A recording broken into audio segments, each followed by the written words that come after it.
अस्सलाम वालेकुम।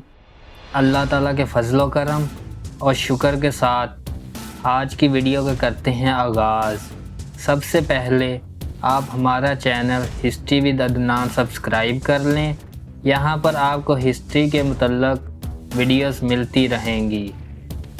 आज हम देखेंगे सुल्तान रुकनुद्दीन बिब्रस कौन था, उनकी फतूहात और उनकी वाक़यात को देखते हैं। वो एक अज़ीम फ़ातेह और दलेर जंगजू था। वो भेस बदलने का शौकीन था। कई बार वो स्टेज से गायब और नज़रों से ओझल हो जाता। तमाशाइयों को हैरान करने में उसे बड़ा लुत्फ़ आता। कभी वह गदागर का रूप धारता और कभी मेहमान बनकर दस्तरख्वां पर अकेला मज़े उड़ाता दिखाई देता। और बला का हाजिर दिमाग था। मुख्तसर ये कि वो मशरक़ का सच्चा अदाकार था। वो मंगोलों के सुनहरी गोल का तातारी सिपाही था। फितरी तौर पर जंगजू, उसकी अस्करी सलाहियतें दश्तो सहरा में परवान चढ़ी।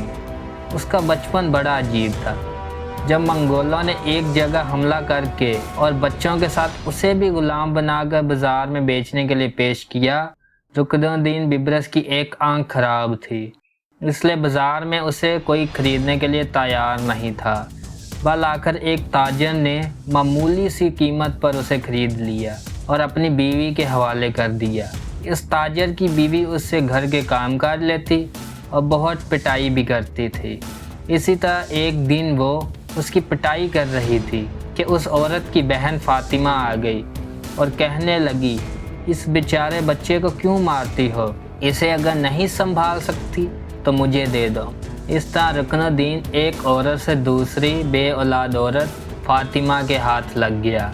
चूँकि इस औरत की औलाद नहीं थी, इसलिए उसने उसे अपने बेटों की तरह पाला और इसका नाम भी अपने फौतशुदा बेटे बिब्रस के नाम पर रख लिया। फिर इस औरत का एक भाई जो मिस्र के सुल्तानुल मुल्क साले नजमुद्दीन अय्यूब के दरबार में एक अहदेदार था, जब अपनी बहन के पास आया और बिब्रस को देखा तो अपने साथ मिस्र ले गया और सुल्तान को नजराने के तौर पर पेश कर दिया। मिस्र का सुल्तान इन दिनों अपनी एक नई फ़ौज तैयार कर रहा था, जिसकी जंगी ट्रेनिंग एक खुफिया जजीरे में हो रही थी। बिब्रस को भी इन नौजवानों में शामिल कर दिया।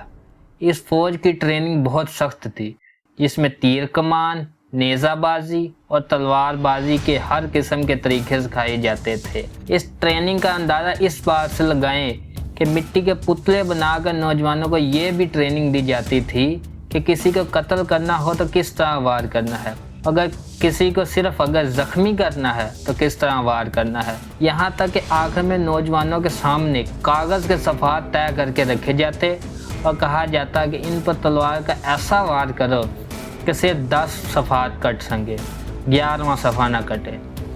जो इसमें कामयाब हो जाता उसकी ट्रेनिंग मुकम्मल हो जाती।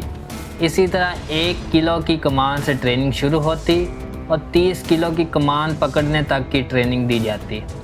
रुकनुद्दीन अपनी हर तरह की ट्रेनिंग मुकम्मल करने के बाद बहरी ममलूकों के जत्थों में बतौर तीरंदाज शामिल हुआ और बलाखर उनका सरदार बन गया। इन दिनों मंगोलों का अरूज था और उन्होंने तकरीबन सारा आलम इस्लाम फतह कर लिया था। हलाकू खान का दौर दौरा था। कोई भी मुसलमान हुक्मरान इसके सामने नहीं ठहरता था। सिर्फ मिस्र अभी तक हलाकू खान से बचा हुआ था। मंगोलों की आंधी जिस सिमत चलती थी, हर चीज़ को मिलिया मेट करके रख देती थी। मंगोलों के इस तूफान के सामने कोई भी नहीं ठहर सका। सबसे आखिर में हलाकू खान ने अपनी फ़ौजों का रुख मुसलमानों के आखिरी शहर मिस्र को फतह करने की तरफ मोड़ा। बाकी हुक्मरानों की तरह मिस्र में भी यही मशवरे दिए जाने लगे कि हलाकू खान का मुकाबला कोई नहीं कर सकता, हमें भी उसकी अतात कबूल कर लेनी चाहिए।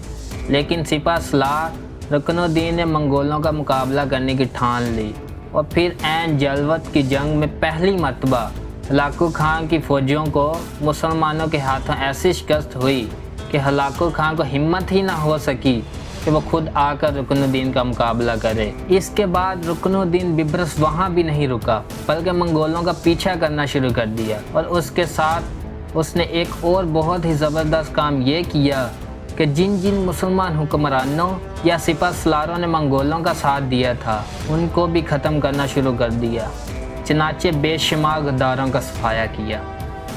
اسی دوران یہ واقعہ پیش آیا کہ مصر کے حکمران نے حلب کا حاکم ایک ایسے شخص کو مقرر کر دیا جس نے منگولوں کا ساتھ دیا تھا، جس پر لوگوں نے بہت احتجاج کیا۔ چنانچہ رکن الدین نے حملہ کر کے اس حکمران علاؤ الدین کی حکومت کا خاتمہ کر دیا اور خود حکمران بن گیا، جس سے لوگ بہت خوش ہوئے۔ اس کے بعد بطور حکمران کہ اس کی طاقت شان و شوکت میں مزید اضافہ ہو گیا اور اس نے ایک طرف منگولوں اور دوسری طرف صلیبیوں سے جنگیں شروع کر دی، ہر جگہ کامیابی کے جھنڈے گاڑ دیے۔ اس طرح رکن الدین عالم اسلام کی آنکھوں کا تارا بن گیا۔ وہ اکیلا خاقان اعظم کی یلغار کے سامنے حائل ہوا اور منگولوں کے رخ پھیر دیے۔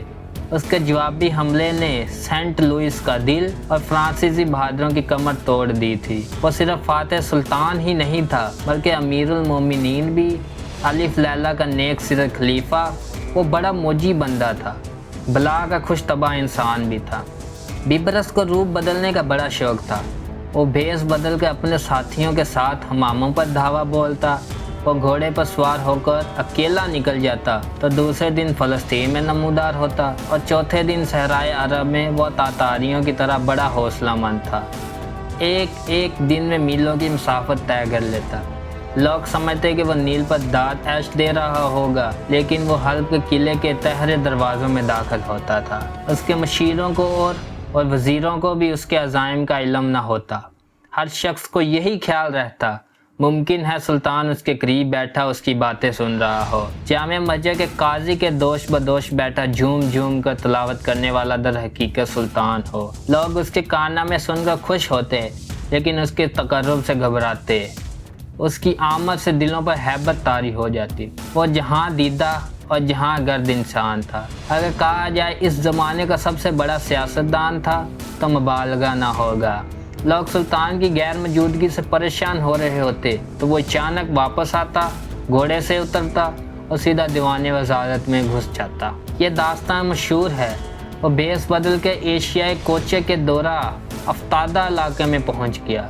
بظاہر یہ واقعہ الف لیلہ کی کہانیوں جیسا لگتا ہے، لیکن مورخین نے جس تواتر سے نقل کیا ہے اس کی صحت میں کوئی شبہ نہیں رہتا۔ بیان کیا جاتا ہے ایک دن بیبرس نے ایک تاتاری سپاہی کا بھیس بدلا اور تنہا شمال کی طرف غائب ہو گیا۔ کئی دن سفر کرنے کے بعد وہ تاتاریوں کے علاقے میں داخل ہوا اور کریا پھر وہاں کے حالات کا جائزہ لینے لگا۔ مختلف زبانوں میں مہارت رکھنے کی وجہ سے وہ ہر قسم کے لوگوں میں گھل مل جاتا تھا، اس لیے اس پر کسی کو شبہ نہ ہوا۔ ایک دن اس نے تاتاریے کے ایک علاقے کی نان بھائی کی دکان پر کھانا کھایا اور ایک برتن میں اپنی شاہی انگوٹھی اتار کر رکھ دی۔ پھر اپنے علاقے میں واپس آ گیا اور وہاں سے تاتاری فرما روا کو خط لکھا، میں تمہاری مملکت کے حالات کا معائنہ کرنے کے لیے فلاں جگہ گیا تھا، فلاں شہر میں فلاں نان بھائی کی دکان پر انگوٹھی بھول آیا ہوں، مہربانی فرما کر وہ انگوٹھی تلاش کر کے مجھے بھجوا دو کیونکہ وہ مجھے بہت پسند ہے۔ معلوم نہیں اس ستم ظریفی کا ہلاکو خان پر کیا اثر ہوا ہے، لیکن قاہرہ کے بازاروں میں لوگ یہ سن کر کہہ لگاتے تھے۔ ایک دفعہ سلطان عیسائی زائر کا بیس بدل کر صلیبیوں کے مقبوضہ علاقے میں داخل ہوا اور کئی ہفتوں تک ان کے فوجی مقامات کا بھرپور جائزہ لینے میں مصروف رہا۔ کہا جاتا ہے کہ وہ تقریباً 20 ایسے قلعوں کو دیکھنے میں کامیاب ہوا جو عیسائیوں کی قوت کا مرکز تھے۔ ایک دن اس نے عجیب ستم ظریفی کی۔ اس نے ایک کاسد کا بھیس بدلا اور ایک ہرن کا شکار لے کر سیدھا انطاکیہ کے حاکم بوہمنڈ کے دربار میں جا داخل ہوا۔ سلطان رکن الدین نے بوہمنڈ کے سامنے ایلچیوں کے انداز میں عرض کیا، عالی جاں ہمارے آقا ملک الظاہر کو بہت افسوس ہے، آپ محصور ہونے کی وجہ سے اپنے شکار کا شوق پورا نہیں کر سکتے۔ انہوں نے یہ تازہ شکار آپ کی خدمت میں بطور ہدیہ بھیجا ہے، آپ اسے قبول فرمائیں، ہمارے آقا آپ کے شکر گزار ہوں گے۔ جب بیبرس قلعہ سے باہر چلا گیا تو کسی نے آقا بوہمنڈ کو بتایا یہ ایلچی خود سلطان تھا۔ یہ سن کر بوہمنڈ پر لرزاں طاری ہو گیا۔ غرض اس کی بیدار مغزی نے جہاں اسے اپنی عوام کی آنکھوں کا دارہ بنایا تھا، وہاں دشمنوں کے دل پر ایسی ہیبت طاری کر دی تھی کہ वो उसका नाम सुनकर थरथराते थे। तातारियों को उनके अरूज में रोकने वाला यही मुजाहिद था, मार्का ऐन जालूद का हीरो। और इस्लामी दुनिया के इस अजीम मुजाहिद के सामने जब कोई हलाकू खां के जुल्म और जबर की बातें करता तो ये कहा लगा कर कहता कि वक़्त आने दो, इन तातारियों को हम दिखा देंगे कि लड़ना सिर्फ वो नहीं जानते। तातारियों के अरूज के दौर में सुल्तान बिब्रस के दरबार में जब हलाकू के एलची हाजिर हुए और बदतमीज़ी से बात की तो बिब्रस ने उनके सर कलम कर दिए और काहिरा के बाज़ार में लटका दिए, ताकि लोगों को पता चल जाए कि अब लड़ने के सिवा कोई चारा नहीं है। और तारीख गवाह है कि मिस्र के इस बहादुर ने तातारियों को पहले ही मार्के में ऐसी शिकस्त दे दी, उसके बाद वो आगे ना बढ़ सके।